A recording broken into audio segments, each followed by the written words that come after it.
Hello friends मु रंजन आपन को स्वागत करछु मोर यूट्यूब चैनल को।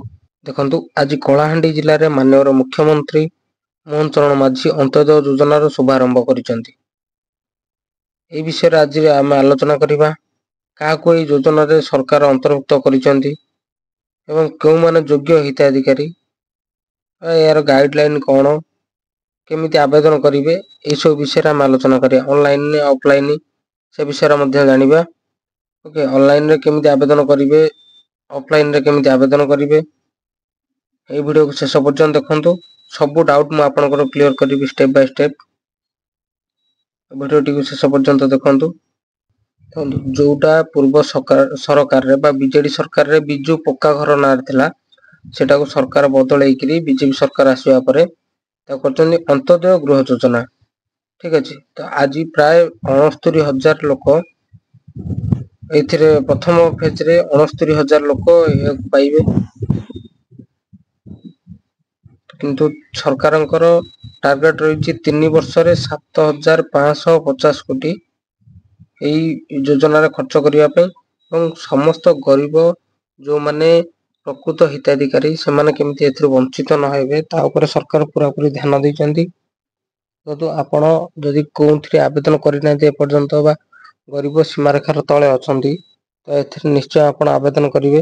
यार नियमावली ता ऊपर चलंत आलोचना करिवा। देखंतु प्रथमे को माने योग्य हिताधिकारी एथिरे मु कहि दउची एपटी देखंतु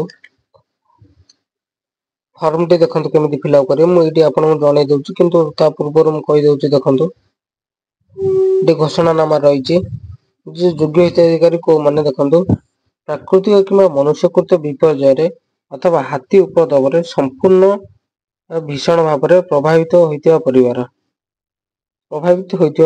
तो एटी देखंतु जदि प्राकृतिक हो किंबा मनुष्यकृत हो जदि सपोज बन्या बात्या आपन घर भांगी जाईची किंबा मनुष्यकृत किंबा निया लागि जଳି जाईची घर तो से समय रे सरकार आपन को ए अंत्योदय योजना रे अंतर्भुक्त करिवे। अंत्योदय योजना रे आपन को घर मिलिबा बाध्यतामूलक। बंधु 2 नंबर रे रहउची सरकारी प्रकल्प निमंते स्थानांतरण आवश्यक करुथिबा संरक्षित अंचल रे बसवास करुथिबा परिवार। सरकारी प्रकल्प निमंते स्थानांतरण जदि आपनकर घर बा आपनकर जमी ऊपर सरकारी प्रकल्प किछ हबा जाउची आपन स्थानांतरण करा जाउची तो से क्षेत्र में मध्ये आपन मिली परिबो। मुख्य उपार्जनकारी अति कम रे 40% शारीरिक भिन्नक्षम होइतिबा परिवार। देखंतु आपन घर रो मुख्य देखंतु जे आपन को घर परिवार रो मुख्य जदि सी शारीरिक भिन्नक्षम होइतिबे 40% रो ऊर्ध्व तबे सेठी आपन को निश्चय सरकारी सहयोग मिलिबो भाई अंत्योदय गृह योजना रो अंतर्भुक्त आपन हेइ परिबे। नाबालक संतान थिबा विधवा महिला तो जो महिला मनका संतान हेइ सथिबा परे विधवा हेइ जाइतिबे तो सेमानको निश्चय नाबालक माने 18 वर्ष रो ऊर्ध्व हेइ नथिबे से बालक थिबा अवस्था रे सेठी आपन को अंतर्भुक्त करा जिवो।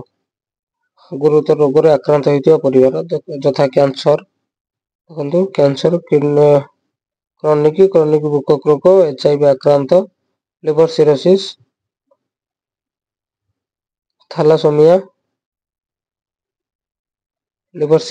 थैलासेमिया सिकल सेल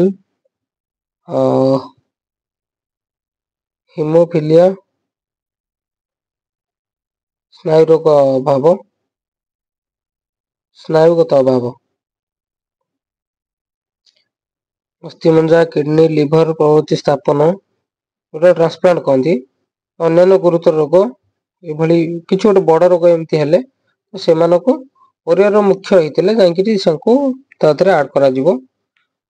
ठीक अच्छे तो से योग्य हे कुष्ठ रोग मुक्त मुक्त गति श्रमिक शहीद परिवार जातीय पुरस्कार प्राप्त जातीय एवं अंतर्जातीय स्तर क्रीड़ाविद जंगल अधिकार आईन हिताधिकारी माने जो माने जंगल थर रहउतिबे जंगल आईन एक्ट जोटा रही तो से हिताधिकारी जदि ता अंतर्भुक्त तेबे तांकु निश्चय मिलिबो। तुरंत गृह आवश्यक करुथिबा परिवार जो परिवार रो अति आवश्यक थिबो बा समाने उपयुक्त हेइतिबे बिलो पोल लाइन रे थिबे ସେମାନଙ୍କୁ ସରକାର ଏଥିରେ ଗଣନା କରିବେ। ଯଦି ଆପଣ ସେଇଭଳି କିଛି ଏଲିଜିବୁଲ ଅଛନ୍ତି ତାହେଲେ ଆପଣ ମଧ୍ୟ ଏଥିରେ ଆବେଦନ କରନ୍ତୁ। ଦେଖନ୍ତୁ ଇଏ ରହିଲା ଆପଣଙ୍କର ଗାଇଡଲାଇନ ଅଫ ଅନ୍ତୋଦୟ ଗୃହ। ତାପରେ ରହିଲା ଡକୁମେଣ୍ଟ ଆପଣଙ୍କୁ କଣ କଣ ଦେବାକୁ ପଡିବ ଦେଖନ୍ତୁ।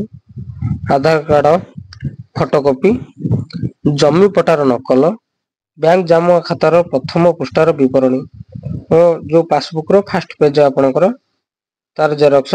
ଦେଖନ୍ତୁ ଜାତିଗତ ପ୍ରମାଣ ପତ୍ର ବା କାଷ୍ଟ ସାର୍ଟିଫିକେଟ ଏଟା କୋଉ କ୍ଷେତ୍ରରେ ଲାଗିବ, ଯୋଉମାନେ ST ଆଉ SC ଠିକ ଅଛି, ଅନୁସୂଚିତ ଜାତି ଏବଂ ଜନଜାତି ଏଇ ଦୁଇଟି କ୍ଷେତ୍ରରେ ଲାଗିବ। ତାପରେ ଭିନ୍ନକ୍ଷମ ପ୍ରମାଣ ପତ୍ର, ଯଦି ହାଣ୍ଡିକାପ ଜଣେ ଅଛି ତେବେ ସେଠି ହାଣ୍ଡିକାପ୍ଟ ର ସାର୍ଟିଫିକେଟ ଆପଣଙ୍କୁ ଲାଗିବ।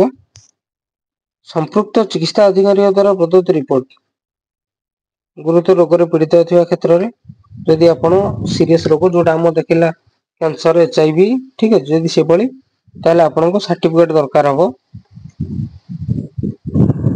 ମୁକ୍ତ ଗତି ଶ୍ରମିକ ସାର୍ଟିଫିକେଟ, ଜାତୀୟ ଆନ୍ତର୍ଜାତୀୟ କ୍ରୀଡାରେ ଅଂଶଗ୍ରହଣ ସମ୍ପର୍କୀୟ ସାର୍ଟିଫିକେଟ, ଯଦି ଆପଣ ନ୍ୟାସନାଲ ଇଣ୍ଟରନ୍ୟାସନାଲ ସ୍ପୋର୍ଟସ ରେ ଭାଗ ନେଇଛନ୍ତି ତେବେ ଆପଣ ତାର ସାର୍ଟିଫିକେଟ ଦେବେ। ଯଦି ଜାତୀୟ ପୁରସ୍କାର ପ୍ରାପ୍ତି କରିଛନ୍ତି ତାର ସାର୍ଟିଫିକେଟ ଦେବେ। ଅନ୍ୟାନ୍ୟ ସାର୍ଟିଫିକେଟ ଯଦି କିଛି ଅଛି ତାହେଲେ ତାକୁ ବି ଆପଣ ଦେଇପାରିବେ। ଏଠି ଗୋଟେ ଡିକ୍ଲାରେସନ ରହୁଛି, ଯେମିତି ରହୁଛି ମୋର କୌଣସି ସ୍ଥାନରେ ପକ୍କା ଘର ନାହିଁ। ଠିକ ଅଛି, ମୁଁ କୌଣସି ସରକାରୀ ଗ୍ରାମୀଣ ଗୃହ ନିର୍ମାଣ ଯୋଜନାରେ ପୂର୍ବରୁ ସହାୟତା ରାଶି ପାଇନାହିଁ। ମୁଁ କିମ୍ବା ମୋ ପରିବାରର କୌଣସି ସଦସ୍ୟ ସରକାରୀ ଉଦ୍ୟୋଗ, ବୈଧାନିକ ଅନୁଷ୍ଠାନରେ ନିୟମିତ କିମ୍ବା ପେନସନଭୋଗୀ କର୍ମଚାରୀ ନୁହନ୍ତି। ମୋ ପରିବାରରେ 4 ଚକିଆ ଯାନ ନାହିଁ।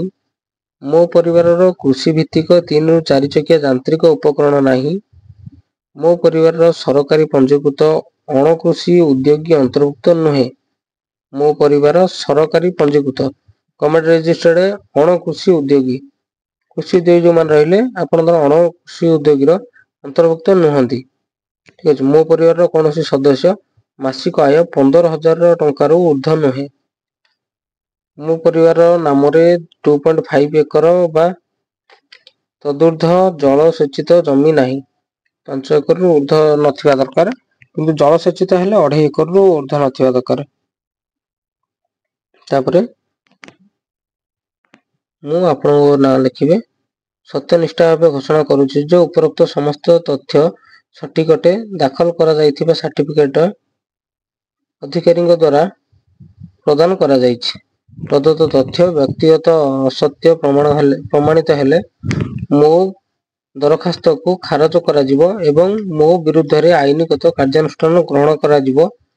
ଏଥିସହ ମୁଁ ପାଇଥିବା ସହାୟତା ରାଶି ମୋ ଠାରୁ ଆଦାୟ କରାଯିବ। ତାରିଖ, ଆବେଦନକାରୀଙ୍କ ଦସ୍ତଖତ ଆପଣଙ୍କ ରହିବ, ଡକ୍ୟୁମେଣ୍ଟ ରହିଲା। ତାପରେ କେମିତି ଆବେଦନ କରିବେ ଦେଖନ୍ତୁ।